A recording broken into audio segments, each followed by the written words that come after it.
My name's Jake, I'm 24 years old. I was born in Melbourne and yeah, I'm the youngest of 3 older sisters. So my childhood was pretty good. I did feel alone a lot. I played a lot of sports, had good friends, but in my own home I felt, pretty lonely. Craved a lot of my parents' attention, but didn't necessarily get a lot of it. I'm Andrea, I'm Jake's mum. Yeah, and I'm Brad, obviously Jake's dad. So Jake has always been a lovely, beautiful human being. He's gorgeous. He's always been fiercely protective of his friends.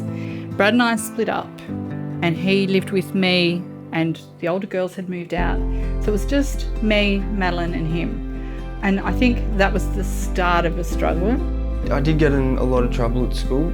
I suppose I tried alcohol and stuff when I would have been maybe 13 and then started smoking a lot of marijuana around year 8. Got arrested a couple of times and that's when I'd get that attention that I'd craved from my dad.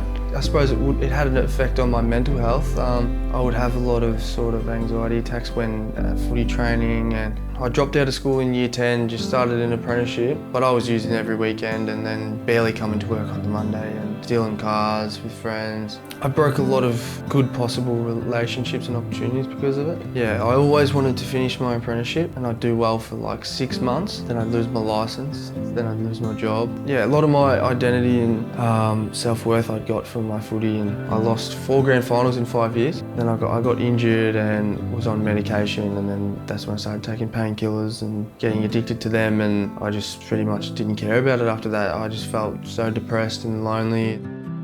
The trade he was in, being a bricklayer, I know a few of the people he worked with were using and that sort of stuff, so it was sort of like that continual sort of spiral. I've gone up to see him and he was overdosing at that stage. I ended up ringing an ambulance and AV turned up and they took him to hospital. I got that bad that I wanted to commit suicide, tried multiple attempts. Yeah, so one of my best friends committed suicide and overdosed from drugs, and my dad was in a different state at the time and he rang me and said that he'd commit suicide. Like, for my friends to not even contact me and tell me that. From there, that's when I got into taking benzos and more painkillers. It's hard to come to a place where you realise that you can't do it on your own and you need help and you actually need to reach out. Yeah, so for me, Transformations was very challenging. It brought up everything that I'd hid from everyone my whole entire life.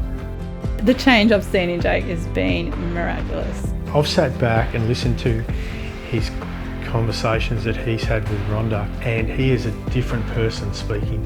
If Jake didn't come here, I would be still waiting for the phone call that he's not alive. So I would recommend Transformations because it saved my son. As Andrea said, you saved Jake for us.